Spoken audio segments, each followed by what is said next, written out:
Hello दोस्तों, कैसे हैं आप सब। हमारी कहानियाँ देखने के लिए हमारे चैनल को सब्सक्राइब कीजिए और हाँ, बेल आइकन दबाना मत भूलिएगा। यह कहानी दिल्ली में रहने वाली एक गरीब परिवार की है। आरती के पति का 2 साल पहले रोड एक्सीडेंट में मौत हो गई थी। उसके कंधे पर उसकी सास इंद्रावती और उसका इकलौता बेटा मोनू की सारी जिम्मेदारी थी। घर का खर्च चलाने के लिए आरती कंस्ट्रक्शन साइट पर ईंट ढोने का काम करती थी। आरती अपने बेटे मोनू से बहुत लाड प्यार करती थी और वह अपनी कमाई से जो कुछ भी बचा पाती थी वह मोनू की मनचाही चीजें खरीदने में खर्च कर देती थी। इसी लाड प्यार में मोनू बहुत जिद्दी हो गया था। वह हर छोटी बात पर जिद करता। अपने दोस्तों के पास कोई नई चीज देखता तो उसके लिए जिद करता और जिद करके अपनी हर बात माँ और दादी से मनवा लेता था। आज फिर मोनू मेले घूमने की जिद लेकर बैठा था। इंद्रावती जानती थी कि उसकी बहू की ऐसी हालत नहीं है वह मेले में मोनू को कुछ दिला सके, इसलिए वह हाँ नहीं कर रही थी। पर सुबह से मोनू वही जिद ठान कर बैठा था। चल मोनू, उठ जा बेटा, मान भी जा। नहीं, मुझे आपकी भी बात नहीं सुननी, पहले मेरी बात मानेंगे सब। अब ऐसे कैसे हाँ कर दूं? पहले तेरी मम्मी को तो आ जाने दे। हाँ तो ठीक है ना, जब मम्मी आएंगी तभी बेड से उठूंगा। इतना कहकर मोनू चुपचाप बेड पर लेट गया। हार कर मोनू की दादी उसके पास से उठकर रसोई में चली गई। कुछ देर बाद आरती भी आ गई। क्या बात है, आज मेरा राजा बेटा ऐसे चुपचाप उदास लेटा है? सासू माँ, क्या हो गया मोनू को, ऐसे की कैसे लेटा हुआ है? अरे कब से तो मना रही हूँ मगर मानता ही नहीं। सुबह से मेले जाने की जिद लेकर बैठा है। वह नदी किनारे जो मेला लगा है वहाँ जाने के लिए। हाँ, आरती मोनू का माथा सहलाते हुए बोली। अच्छा, बस इतनी सी बात पर मेरा राजा बेटा उदास लेटा है। चलो कल शाम को ही चलते हैं मेले। वह मेला तो अभी कई दिन लगेगा। मोनू ने खुशी से चहकते हुए पूछा। सच माँ? चलो कल शाम को ही चलते हैं मेले। वह मेला तो अभी कई दिन लगेगा। मोनू ने खुशी से चहकते हुए पूछा। ओ मेरी प्यारी माँ। अच्छा माँ, मैं संतोष को बता कर आऊँ कि कल हम लोग मेला जाने वाले हैं। हाँ, कह तो रही हूँ, कल शाम को ले चलूंगी तुम्हें मेले घुसाने। मोनू बाहर भागता हुआ निकल गया, मगर इंद्रावती के चेहरे पर चिंता की लकीरें साफ दिखाई दे रही थी। कहाँ से लाओगी मेले घुमाने के लिए पैसे? अभी तो राशन के पैसे भी नहीं दिए दुकान वाले को। कब से उधारी मांग रहा है। इस बार ना दिए तो इस महीने का राशन भी नहीं देगा। तो क्या करती? आपने देखा नहीं कैसे उदास होकर लेटा था। कुछ ना कुछ तो करूंगी ही। मेले के लिए कल किसी से उधार मांग लूंगी। कुछ रुपए मिल जाए तो उसी से मेले घुमा दूंगी। उसे बाकी मजदूरी से जो मिल जाए उसे राशन वाले को दे दीजिएगा। कल सवेरे ही मैं जल्दी निकल जाऊंगी। इंद्रावती बेचारी कुछ बोल न सकी। एक तरफ बहू की बेबसी, दूसरी तरफ पोते की जिद। कहती भी तो क्या, पोते को भी दुखी नहीं देख सकती थी।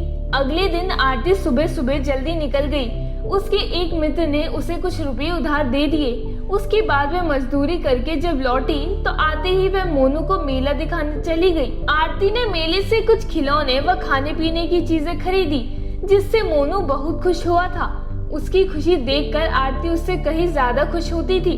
घर आकर मोनू ने अपनी दादी को अपने खिलौने दिखाए। वह भी बड़ी खुश हुई। रात भर मोनू भी उन खिलौनों से खेलता रहा। कुछ दिनों तक सब ऐसे ही चलता रहा। तभी एक दिन मोनू स्कूल से लौटा और अपनी दादी से बोला। दादी, पता है मेरे दोस्त ने एक बहुत बड़ा टेडी बियर खरीदा है। मुझे भी वैसा ही टेडी बियर चाहिए। अच्छा, तेरे लिए भी आ जाएगा बेटा। मुझे कल ही वह टेडी बियर चाहिए। टेडी बियर चाहिए, बहुत सुंदर है वो। पता है कितनी बड़ी है? इतनी बड़ी। सच्ची? इतनी बड़ी भी टेडी बियर होती है क्या? हाँ दादी, पता है 200 रुपए की टेडी बियर है, संतोष कह रहा था। बेटा, उसके घर में पैसे की कमी नहीं, इतनी जमीन जायदाद है, चाहे कितना भी खिलौना खरीद लो बच्चों के। पर हम ऐसा नहीं कर सकते ना। अब तू बड़ा हो रहा है, तुझे ये सब समझना होगा। नहीं, मैं कुछ नहीं जानता। मुझे टेडी बियर चाहिए चाहिए चाहिए, वो भी उतनी बड़ी। इतना कहकर मोनू गुस्से में घर के बाहर जाकर चुपचाप बैठ गया। इंद्रावती को जब कुछ नहीं सूझा तो उसने अपनी एक पुरानी साड़ी उठाई और उसे काट छांट कर एक बड़ी सी कपड़े की टेडी बियर बनाई। टेडी बियर बनाकर मोनू को अंदर बुलाकर बोली। मोनू इधर तो आ, देख मैंने तेरे लिए क्या बनाया है। मुझे नहीं देखना। अरे देखोगे तो खुश हो जाओगे। तुझे बड़ी सी टेडी बियर चाहिए थी ना? कहा ना नहीं देखना। यह सुनकर मोनू अंदर की ओर भागा और उत्साह से बोला। हाँ। तभी इंद्रावती ने अपने हाथ से बनाई कपड़े की टेडी बियर, जिसकी आंखें नाक सब बन गए थे, उसे मोनू के आगे रखा। रखते हुए खुशी से कहा, ये रही तेरी बड़ी सी टेडी बियर। ये कौन सी टेडी बियर है? ये तो कपड़े की टेडी बियर है। तो क्या हुआ बेटा, तेरी दादी ने बनाया है अपने हाथों से। मोनू ने गुड़िया को दूर फेंक दिया। हटाओ इसे, मुझे नहीं चाहिए टेडी बियर, मुझे प्लास्टिक वाला ही चाहिए जो संतोष के पास है। ऐसी वैसी कोई और टेडी बियर नहीं चाहिए। इतना कहकर मोनू गुस्से से बिस्तर पर लेट गया। इंद्रावती की आंखें से आंसुओं की धार बह निकली। उसको ऐसी उम्मीद ना थी। उसने तो पोते की खुशी के लिए इतनी मेहनत से टेडी बियर बनाई थी। उसका मन नहीं हुआ कि वह उस टेडी बियर को उठाकर रखे और टेडी बियर जहाँ की तहाँ पड़ी रही। फिर भी वह खुद को संभालती हुई बोली, ऐसे क्यों सो रहा है? खाना खा ले फिर सो जाना। कल तो तेरे स्कूल वाले घुमाने ले जाने वाले हैं ना? घुमाने ले जाने नहीं, उसे पिकनिक कहते हैं। और हाँ, मुझे खाना नहीं खाना। तभी आरती घर में आती हुई बोली, क्या हो गया आज फिर से मेरे राजा बेटा को? खाना क्यों नहीं खाना? इंद्रावती ने सारी बात आरती को बता दी। बस इतनी सी बात? ठीक है, मैं भी ला दूंगी अपने राजा बेटे के लिए उतना ही बड़ा टेडी बियर। सच माँ? हाँ बेटा, लेकिन 2-4 दिन रुक जा, फिर मैं तेरे लिए वैसे ही टेडी बियर ला दूंगी। मोनू फिर खुश हो गया और सो गया। क्या हमेशा बेटे की जिद मान लेती हो? अब कहाँ से लाओगी इतने पैसे? तुम ऐसा करोगी तो कभी समझ नहीं पाएगा और हमेशा ही जिद करता रहेगा। कब तक शौक पूरे कर पाओगी उसके? एक इकलौती संतान है मेरी, खून पसीना एक करके भी उसकी खुशियाँ खरीद लूंगी। बस इतना ही पता है मुझे कि कल से 2 घंटे ज्यादा काम करूंगी। 3-4 दिन में कुछ ज्यादा पैसे आ जाएंगे तो उसी से टेडी बियर खरीद दूंगी। इंद्रावती चिंतित होते हुए बोली, अब कितना काम करोगी? कब से तो तुम्हारे पैरों में दर्द रहता है। ज्यादा काम करोगी तो कहीं दर्द और न बढ़ जाए। कोई बात नहीं, सब ठीक हो जाएगा। इंद्रावती जानती थी कि आरती की तबीयत आजकल ठीक नहीं रहती। ऐसे में इतना काम उसके लिए कितना मुश्किल था, पर वह बेबस थी। अगले दिन आरती जल्दी ही काम पर निकल गई। मोनू भी तैयार होकर स्कूल चला गया था। आज उसके स्कूल में पिकनिक थी। मोनू के स्कूल से पिकनिक शहर एक पार्क में गई थी। उसके स्कूल के काफी बच्चे गए थे। मोनू पार्क में खूब खुश था। वह कभी झूला झूलता तो कभी दोस्तों के साथ खेलता। पास में ही एक बड़ी सी बिल्डिंग का काम चल रहा था, जहाँ से कई तरह के शोरगुल की आवाजें आती। मोनू ने झल्लाकर उधर देखा। कितना शोर आ रहा है उधर से। तभी उसकी नजर सामने अपने माँ पर पड़ी, जो कि वहाँ सिर पर ढेर सारी ईंटों से भरी टोकरी उठाकर एक जगह से दूसरी जगह पहुँचा रही थी। मोनू से मानो ये देखा नहीं जा रहा था कि उसकी माँ इतना बोझ उठा रही है। वह खेल छोड़कर काफी देर तक बराबर उधर ही देखता रहा। आरती लगातार काम में लगी रही।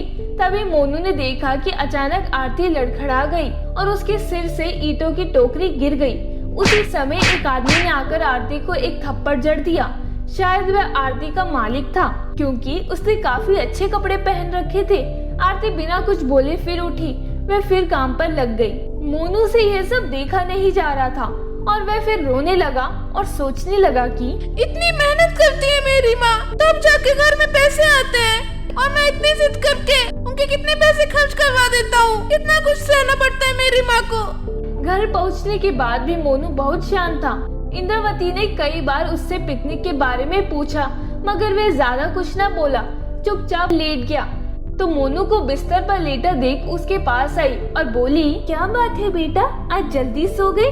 नहीं माँ, अभी जगा हूँ। तेरी टेडी बियर के पैसे मैंने इकट्ठे कर लिए हैं, कल ही चलेंगी तेरी बड़ी सी टेडी बियर लेने। आरती ने खुशी से बोला, पर मोनू कुछ नहीं बोला। तुझे खुशी नहीं हुई ये सुनकर? बहुत खुशी हुई माँ। जैसे ही आरती खाना खाकर सोई तो मोनू धीरे से उसके पास आया। उसने अपनी माँ के दोनों हाथों को गौर से देखा। बोझ उठाते उठाते उसके दोनों हाथ लाल पड़ गए थे। मोनू की आंखें फिर से भर आई।